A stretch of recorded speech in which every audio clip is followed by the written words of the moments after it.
Fake allegations, మేము ఎటువంటి fake allegations ఇక్కడ చేయట్లేదు. ఇప్పటికి కూడా we're clear on our stand. Mangli garu is directly involved in this. ఏదో రిమాండ్ రిపోర్ట్లో ఆమె పేరు లేనంత మాత్రం అవ్వదండి. ఇప్పుడు నా పేరు ఉందండి, నా పేరు చెప్పుకొని ఎవడో వచ్చి ఏదో స్కామ్ చేస్తాడు, పైసలు దొప్పుకొని తింటాడు, అప్పుడు నా రెస్పాన్సిబిలిటీ ఉంటుంది కదా మినిమం. ఈరోజు మంగ్లీ గారు పేరు చెప్పుకొని ఇన్ని డబ్బులు తండుకున్నప్పుడు మరి ఆమె రెస్పాన్సిబిలిటీ ఉంటుంది కదా. ఇంతమంది మొన్న మీరే తండాలకు పోయారు, అక్కడ తండాలలో అడుక్కుంటుంటే చెప్తుంటే వాళ్ళు ఏమంటున్నారండి, మరి ఎందుకు వచ్చినావు మా ఇంటికి 3-4 సార్లు అని అన్నారు. ఇదే శివ చౌహాన్ అంటాడు మా అక్కకి దీనికి సంబంధం లేదు అని చెప్పేసి. ఉందా లేదా అనేది చూస్తున్న ప్రజలందరూ గమనించాలా. నేను ఒకటే రిక్వెస్ట్ చేస్తున్నా, I'm requesting the chief minister of Telangana Revanth Reddy గారు, ఎవరైనా కానివ్వండి, అది మంగ్లీ కానివ్వండి, ఇంకొకటి కానివ్వండి, ఇంకొకటి కానివ్వండి, ఈ రమావత్ మధు అనే పర్సన్కి అండ్ ఎవరైతే ఇందులో ఇన్వాల్వ్ అయి ఉన్నారో వాళ్ళంతటి ఎమ్మెల్యేలు కానివ్వండి, మినిస్టర్స్ కానివ్వండి, ఎంపీలు కానివ్వండి, ప్రతి ఒక్కరిని లాగాల్సిందిగా కోరుకుంటున్నాము. ఏదైతే 10% ఓట్ బ్యాంక్ ఉందో మా ఎస్టీ ఓట్ బ్యాంక్, అది చాలా చాలా ఇంపార్టెంట్. ఈరోజు గవర్నమెంట్ ఈరోజు కాంగ్రెస్ పార్టీ గద్దెనెక్కిందంటే ఇట్స్ ఓన్లీ బికాస్ ఆఫ్ అస్.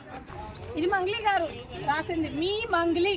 దీంట్లో ఏముంది, నల్గొండ జిల్లా పలుగు తాండాలో రమావత్ మధుని నమ్మి మోసపోయిన బాధితుడు మరణ వార్త అత్యంత బాధాకరం. ఓ అత్యంత బాధాకరం అంటే మేడం గారు బయటకు వచ్చి వాళ్ళని పలకరిస్తారు, కానీ ఇప్పటి వరకు వాళ్ళని పలకరించలేదు.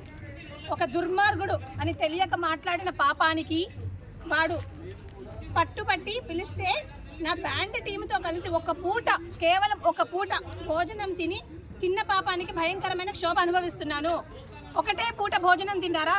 ఒకటే పూట భోజనం తిన్నారా? లేకపోతే మీ ఇంటికి కూడా పిలిచి భోజనం పెట్టారా? ఎందుకండి ఎవరిని మోసం చేస్తున్నారండి మీరు? నాకు తెలియక అడుగుతాను. ఉన్నోడితో దోచుకుంటే ఏమన్నా అనొచ్చు, కానీ ఇంత పేద బాధితులు ఇదే బంజారాకు సమాజం నుంచి నువ్వు ఇంత పైకి ఎదిగినావు, నీకు ఎట్లా వాళ్ళని మోసం చేయాలనిపిస్తుంది? ఎట్లా వాళ్ళ కడుపు కొట్టాలనిపిస్తుంది? అసలు మనిషివా? లేకపోతే అసలు కడుపుకి తిండి తింటున్నారా? లేకపోతే ఇంకేమైనా తింటున్నారా మీరు? ఇంకొకటండి, కొందరు కావాలని ప్రజల్ని తప్పుదారి పట్టించేందుకు నా పేరు తీసుకువచ్చారంట. ఎవరండి కొందరు తప్పుదారి పట్టిస్తే నువ్వు ఎందుకు మరి వాళ్ళని వదిలేసినావు? నువ్వు యాక్షన్ తీసుకోవాలి కదా వాళ్ళ మీద, ఎందుకు వదిలేసావు? ఇంకొందరు ఏ ఆధారాలు లేకుండా నా చుట్టూ భయంకరమైన కుట్రలు పన్నుతున్నారు, భయంకరమైన కుట్రలు. ఇందాక మీరందరూ వీడియో చూసిరు, మా సంపత్ నాయక్ గారు కూడా చూపించారు మీకు. భయంకరమైన కుట్రలు పన్నుతున్నారంట. భయంకరమైన పనులు చేసింది మీరు, భయంకరమైన కుట్రలు పన్నుతున్నది మేము కాదు. ఈరోజు నేను ఒకటే రిక్వెస్ట్ చేస్తున్నానండి, ఇప్పటికి కూడా ఈ మంగ్లీ కానివ్వండి, Shiva Chauhan, whoever it is, I really don't care for them. ప్రతి ఒక్కరిని నేను ఒకటే రిక్వెస్ట్ చేస్తున్నా, చూస్తున్న ప్రజలకు కూడా ఒకటే రిక్వెస్ట్ చేస్తున్నా, దయచేసి ఇప్పటికైనా మీరు బయటకు వచ్చి బాధితుల పక్షాన ఉండి వాళ్ళ తరపున ఒక అడ్వకేట్ను, ఒక సీనియర్ అడ్వకేట్ని ఎవరైనా పెట్టండి. లేకపోతే ప్రతి ఒక్క బాధితుడు మీ మీద కంప్లైంట్ డెఫినెట్గా ఇస్తారు. ఎప్పుడు చరిత్రలో లేనటువంటి రియాక్షన్ చూస్తారు మీరు చేసిన పనికి. సో నేను రిక్వెస్ట్ చేస్తున్నాను, I'm requesting all the government agencies and the investigation agencies ఏవైతే ఉన్నాయో ప్రతి ఒక్కరు దీన్ని చాలా సీరియస్ యాక్షన్ తీసుకొని, ఎవరైతే బాధితులు 100-200 కాదండి, 1000 మంది ఉన్నారు, కొన్ని కోట్ల ట్రాన్సాక్షన్ జరిగింది. సో వీటన్నిటి గురించి కూడా బయట పెట్టాల్సిందిగా కోరుకుంటారు. ఇందులో ఎంత పెద్దవాళ్ళు ఉన్నా కూడా వాళ్ళందరినీ బయట డ్రాక్ చేయాలి. ఈరోజు వాళ్ళు ఏదైతే బాధపడుతున్నారో వాళ్ళు బాధపడకుండా వాళ్ళకి 100% న్యాయం జరగాలి.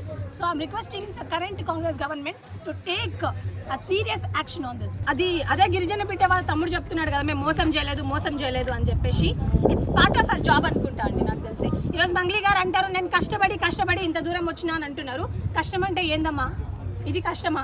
లేనోడి దగ్గర దోచుకొని తినడం ఇది కష్టం అంటారా? వాళ్ళ కడుపు కోతమ్మని ఒకటి చనిపోయారండి, వాళ్ళ ఫ్యామిలీని ఆదుకుంటుందా? లేకపోతే మేము పైసలు పెట్టి వాళ్ళని చదివిస్తుందా? ఇష్టం వచ్చినట్టు ఏదో సోషల్ మీడియాలో పోస్ట్ చేయడం కాదు మంగ్లీ గారు. మీరు బయటకు రండి. ఈవెన్ నౌ ఇప్పుడు కూడా మేము రెడీగా ఉన్నాం. You can come out, you can ఒక డిస్కషన్ మాతో పెట్టినా కూడా వీఆర్ వెల్కమింగ్ యూ. అంటే హనుమంతుడి మీద ఒట్టేసి మరీ చెప్తుంది కదా. అవును, హనుమంతుడి మీద ఒట్టేసి అతను కూడా వాళ్ళ బ్రదర్ కూడా నేను వాళ్ళ నాలెడ్జ్కి వదిలేస్తున్నాను.